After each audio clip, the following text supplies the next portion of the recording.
What is up, guys, and welcome back to another Epic 7 video for you guys today. And today we have pretty big news. Now, you guys will probably find this out very soon anyways by logging into the game, but I just wanted to let you guys know in advance because this news was just announced. And as you guys can see on your screen here, for the Epic 7 and Guilty Gear collab, we're going to have a limited custom group summon for the 4 units. Now, we're not sure how it will be for ReZero, but we can kind of predict that it will be the same if they add a new unit. If they don't add a new unit and it's just Rem and Amelia, I think that'll just be 2 separate banners personally, but we don't know until next week.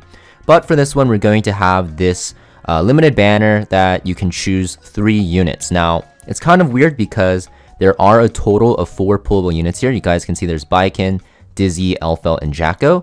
And as you guys can see, you're only going to be able to select 3 heroes and artifacts. If you choose like Baiken, of course, you'll get Torn Sleeve as the artifact, Dizzy with Necro and Undine, and etc. You're going to get the respective artifact to the hero in the banner. And yeah, you can only choose 3 out of 4, meaning that you will potentially, or you will miss out on one of the 4 units no matter what. Because once you do choose that limited custom group summon, you will not be able to actually, change it. Now, as of now, there's no info on whether the coins can be used to buy all 4 units or if it's only the 3 units that you chose for. But if you can choose all 4 units, great. But honestly, I don't think you'll even be able to summon all 4 of these anyways. So you're going to have to pick and choose what units you want to go for. Now, the reason why I really hate this custom group summon is because there is a total 1% chance of summoning the 3 selected limited heroes, meaning that if you only want one of the 4 units, you have a 0.33% on every single pull to get the unit that you specifically want. So if for example, I wanted only Baiken and I choose like Dizzy and Elfelt, if I do pull a 5-star 2 out of 3 times, it shines and is a 5-star. It is going to be a unit that I don't want, so it's pretty sad. Same with the artifacts, right? But yeah, I think for this banner though, if you guys are wondering what units you should be choosing and what you should be pulling for, I don't think there's a clear right answer because all of these units are pretty niche. Honestly, if you're completely new to the game, what I would recommend is most likely to skip this entire Guilty Gear collab banner unit artifact thing because there's not really anything you really need. I think the only units that you'll find helpful as a new player is Dizzy and maybe Baiken for PvE. But the ReZero collab with Amelia and Rem just have way better units that you can actually use for the majority of the game because we have Amelia, very good Soul Weaver for PvE and PvP, and we have Rem, who's going to be very good for Wyvern one-shot and can be used somewhat in PvP. Also, not to mention, in the ReZero collab, we do have one of the best Soul Weaver artifacts in the game. So yeah, I think, the only unit that is going to be, worth pulling for PvP is going to be Jacko here. Jacko is very good in aggressive cleave comps, and then of course you're going to want her artifact with her. But the other 3 units, Baiken, Dizzy, and Elfelt, are mostly going to only be used for PvE. So we have Elfelt, which will be good in like Hades and Azamnak one-shot comps, but you don't even need her because of the fact that you can use Free Spirit Tieria instead of her. So I think Elfelt is probably the worst unit to pull for.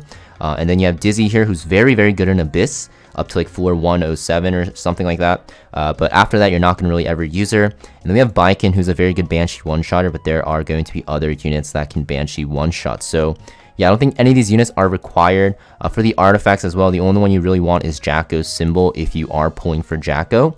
And Miss Confell is probably the second best, but you don't really need it anymore. It used to be very good a long time ago, but there are so many defense breakers for PvE now, and most rangers are just going to want to be on Guiding Light now for PvP. So yeah, the only really good artifact here is Jacko's symbol, only if you're pulling for Jacko. So yeah, just to summarize, guys, I think if you do decide to pull in this banner, you definitely want to pull for Dizzy, Baiken, and Jacko. They're going to be the 3 best units. Elfelt, although she does look very awesome in game, she is pretty much useless now, I'd say, for the most part. Whereas Dizzy and Baiken are good in PvE and Jacko is good for PvP. Now, talking more in depth about these units, like Dizzy, you don't really need her. She's very good in Abyss, like I said, but there are a lot of other substitutes now. She used to be required in the past, but there are so many units in the game where you don't really need her. She will make your life easier though, so if you do get her, you should be happy, especially if you are still going through Abyss, because she makes Abyss a lot easier on certain floors. Baiken here, you can see that Baiken is the only unit out of the 4 that I actually use, and that is because she's so good at Banshee one-shot. You can see the stats on the gear here. Some of the pieces are pretty trash. I have some free-to-play pieces, and you can see like she can still one-shot Banshee very easily. She doesn't even need any bleeds to detonate with her S3 because her base stats are so high, and she takes 2 turns on the Banshee boss, and she's super easy to gear.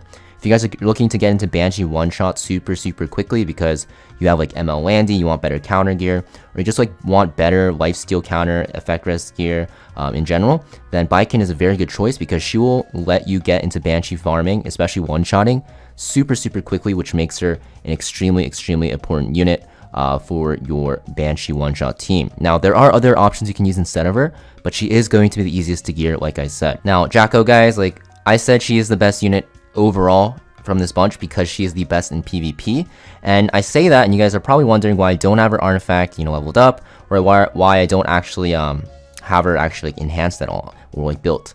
And that is because she is only going to be used mostly for aggressive and cleave players. So her S2 will give the unit in the back row a chance to debuff. So you put this on a very fast opener with AoE, and then she follows up with a CR push, and she can one-shot pretty much 2 units with her S3 into her S1. But it's only really good in aggressive comps, and I don't really like to play aggro or cleave at all, so that's why you don't really see me having her built. But if you do like to play fast, you like to, outspeed the opponent and just win in a few turns, Jacko's a very good option, especially for World Arena and for Guild Wars. But keep in mind, if you're new to the game, it's going to be very hard to consistently outspeed people, so I would most likely stray away from this. I think if you're new to the game, Dizzy and Baiken are going to be your best bets. Depends on it whether you want help in Abyss, or if you want more help in Banshee one-shot. Let's say you have like already really good Banshee one-shot units like Bellona, Euphine, or Valen, stuff like that, and Ram, which is going to be a free unit from the ReZero collab, which can also one-shot Banshee, then you probably don't need Baiken. You probably want to prioritize Dizzy because she's so good in Abyss. But if you do really want the easiest to gear Banshee one-shotter, Baiken is for you. Now, if you do like to cleave in PvP and like to play aggressive, Jacko might be the best bet because Dizzy and Baiken are able to be replaced by other units even though they're very good. So yeah, that being said, just wanted to talk about this banner. Basically, I don't really like the format of it, long story short. And yeah, I'm more excited for the ReZero banners because, like I said, the ReZero units are just better. And we also have Guardian Ice Crystals, which is going to be Milia's artifact, which is probably one of the best Soul Weaver artifacts in the game, if not the best. This artifact is completely cracked. It's going to be used on a ton of Soul Weavers here, and it's never bad on any Soul Weavers, so I'm very excited for this artifact to come back. I'm going to max it out and probably get another max one and try, but yeah. That being said, pretty much just wanted to let you know what the format of this group banner was, or is going to be. Let me know what you think about it in the comments down below. I think it's pretty trash. If you guys disagree and think it's okay, let me know. But I was really hoping they just had separate banners and just allowed people to actually pull for units that they want, because most likely people are only going to have enough to pity one banner, maybe, or maybe 2 banners, right? And then we have another collab coming up, so people really need to prioritize. And if you release a custom group banner, you can't really prioritize. So yeah, that being said, hope you guys found this video enjoyable to watch. And if you guys want to see more content and updates on the collab coming up in the next few days, I do release it as soon as I can whenever the news drops. I'm recording this video literally like 30 minutes after the news was released. So if you guys want to see more updates on that, please subscribe and consider leaving a like for the algorithm. That being said, I will see you guys next time.